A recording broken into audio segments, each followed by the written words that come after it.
Hi friends, welcome to my channel. ഇന്നത്തെ നമ്മുടെ special എന്ന് പറയുന്നത് ഒരു നാടൻ റെസിപ്പി ആട്ടോ. വേറൊന്നുമല്ല, ചക്ക എരിശ്ശേരിയാണ്. നമുക്ക് ചക്കയുടെ സീസണൊക്കെ ആയിക്കഴിഞ്ഞാൽ മിക്ക ആൾക്കാരും ചക്ക വെച്ചിട്ട് എന്തെല്ലാം വെറൈറ്റി വിഭവങ്ങളാണ് തയ്യാറാക്കുന്നത് അല്ലേ. ചക്ക എരിശ്ശേരി, ചക്ക വേവിച്ചത്, അതുപോലെ ചക്കക്കുരു, മെഴുക്ക് പുരട്ടി, തോരൻ, അങ്ങനെ പല തരത്തിലുള്ള വിഭവങ്ങളായിരിക്കും ചക്കയുടെ സീസൺ ആയിക്കഴിഞ്ഞാൽ മിക്ക ആൾക്കാരും ഉണ്ടാക്കാറുള്ളത്. ഇന്ന് നമുക്ക് വളരെ ടേസ്റ്റി ആയിട്ട് ചക്ക എരിശ്ശേരി എങ്ങനെയാണ് തയ്യാറാക്കുന്നത് എന്നുള്ളതാണ് കാണിക്കാനായിട്ട് പോകുന്നത്. ഇതിനായിട്ട് ഞാൻ കുറച്ച് ചക്കയൊക്കെ ഒന്ന് അരിഞ്ഞെടുത്ത് വെച്ചിട്ടുണ്ട്. ഒരുപാട് അങ്ങില്ല, ഈ ഒരു ചെറിയ ബോക്സിന് 1/4 ഭാഗത്തോളം ചക്കയാണ് അരിഞ്ഞെടുത്തിരിക്കുന്നത്. ഇനിയിപ്പോൾ നമുക്ക് ഒരു കുക്കറിലേക്ക് ഇതിട്ട് കൊടുക്കാം. കൂടെ തന്നെ ഞാൻ കുറച്ച് ചക്കക്കുരുവും കൂടി ചിരണ്ടി വെച്ചിട്ടുണ്ടായിരുന്നേ, അതുകൂടി ചേർത്ത് കൊടുക്കുന്നുണ്ട്. അപ്പോൾ ചക്ക എരിശ്ശേരി ഉണ്ടാക്കുമ്പോൾ ഈ ചക്കക്കുരുവും കൂടി ചേർത്തിട്ട് ഉണ്ടാക്കുമ്പോഴാണ് നല്ലൊരു ടേസ്റ്റ് കിട്ടുന്നത്. ഒരുപാടൊന്നും നമ്മൾ ചേർത്ത് കൊടുത്തിട്ടില്ല, ഒരു 5-6 ചക്കക്കുരു മാത്രമേ ഒന്ന് അരിഞ്ഞ് ചേർത്ത് കൊടുത്തിട്ടുള്ളൂ. കൂടെ തന്നെ ആവശ്യത്തിനുള്ള ഉപ്പും 1/2 ടീസ്പൂൺ അളവിൽ മഞ്ഞൾപ്പൊടിയും കൂടി ചേർത്ത് കൊടുത്തു.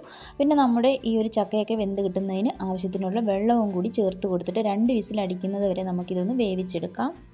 ഇനി അരപ്പിനായിട്ട് അരമുറി തേങ്ങ ചിരകിയതും, ഒരു പച്ചമുളക്, 4 കൊച്ചുള്ളി, ഒരു വെളുത്തുള്ളി, 1/4 ടീസ്പൂൺ അളവിൽ ജീരകം, ഇത്രയും എടുത്ത് വെച്ചിട്ടുണ്ട്. ഇത് നമുക്ക് തരിതരിയായിട്ട് വേണം അരച്ചെടുക്കാനായിട്ട്, ഒരുപാട് അരഞ്ഞു പോകരുത്.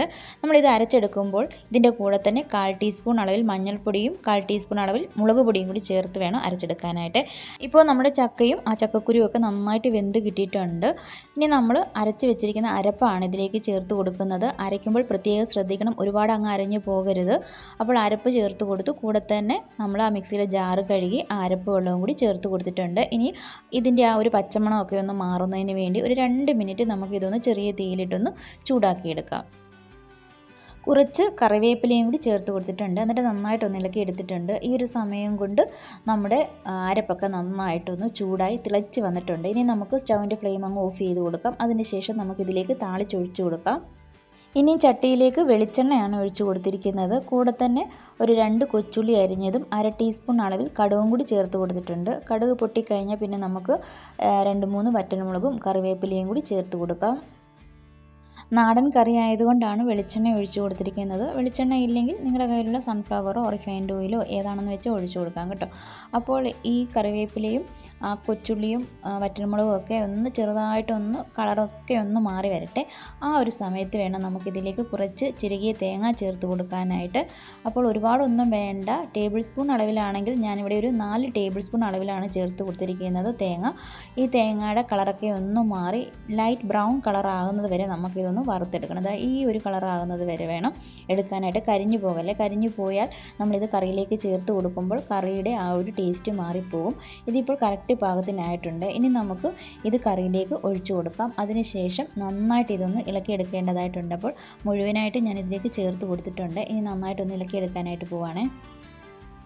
അപ്പോൾ നമ്മുടെ എരിശ്ശേരിയൊക്കെ റെഡിയായി കിട്ടിയിട്ടുണ്ട്. വളരെ എളുപ്പമാണ് തയ്യാറാക്കാനായിട്ട്. കുക്കറിലിട്ട് നമ്മളിത് വേവിച്ചെടുത്തതുകൊണ്ട് പെട്ടെന്ന് തന്നെ നമുക്ക് ഉണ്ടാക്കാനായിട്ട് കഴിയും. നിങ്ങൾക്ക് ഈ വീഡിയോ കണ്ടുകൊണ്ടിരിക്കുമ്പോൾ ഇഷ്ടമാവുന്നുണ്ടെങ്കിൽ ഒന്ന് ലൈക്ക് ചെയ്തേക്കുക.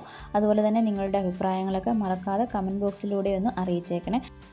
ഇനി ഞാനിത് ചൂടോടുകൂടെ തന്നെ ഒരു ബൗളിലേക്ക് മാറ്റുകയാണ്. ഇപ്പോൾ ഉച്ച സമയമായിട്ടുണ്ട്, ചോറ് കഴിക്കാനായിട്ട് പോവാണ്. അതുകൊണ്ടാണ് ചൂടോടുകൂടി തന്നെ ബൗളിലേക്ക് എടുക്കുന്നത്. ഇതിങ്ങനെ തന്നെ കഴിക്കാം കേട്ടോ, ചോറിൻ്റെ കൂടെ കഴിക്കണമെന്ന് നിർബന്ധമൊന്നുമില്ല. ചോറ് വേണ്ട, അല്ലാതെ തന്നെ നമുക്കിതിങ്ങനെ സ്പൂൺ ഉപയോഗിച്ച് ഇങ്ങനെ കഴിക്കാവുന്നതാണ്. നല്ല ടേസ്റ്റാണ്. അപ്പോൾ എല്ലാവരും ഇങ്ങനെയൊന്ന് ഉണ്ടാക്കി നോക്കുക. നിങ്ങളാരും ഇതുവരെ ചെയ്തിട്ടില്ലെങ്കിൽ ഈ രീതിയിലൊന്ന് ഉണ്ടാക്കി നോക്കുക. ചിലരാണെങ്കിൽ ഈ എരിശ്ശേരി ഉണ്ടാക്കുമ്പോൾ ലാസ്റ്റിൽ നമ്മൾ തേങ്ങ വറുത്ത് ചേർത്തുള്ളൂ, അങ്ങനെ ഉണ്ടാക്കാറില്ല ചില സ്ഥലങ്ങളിലൊക്കെ. ഞങ്ങളുടെ ആ നാട്ടിലൊക്കെ ആണെങ്കിൽ എരിശ്ശേരി ഉണ്ടാക്കുമ്പോൾ തേങ്ങ ഇതുപോലെ വറുത്തിട്ടാണ് ചേർക്കുന്നത് കടുക് താളിക്കുമ്പോൾ. അപ്പോൾ നിങ്ങൾക്ക് ഈ വീഡിയോ ഇഷ്ടമായിട്ടുണ്ടെങ്കിൽ നിങ്ങളുടെ അഭിപ്രായങ്ങൾ മറക്കാതെ അറിയിക്കുക. നല്ലൊരു വീഡിയോയുമായിട്ട് പെട്ടെന്ന് തന്നെ വരുന്നതായിരിക്കും. കണ്ട എല്ലാവർക്കും താങ്ക്സ് ഫോർ വാച്ചിങ്.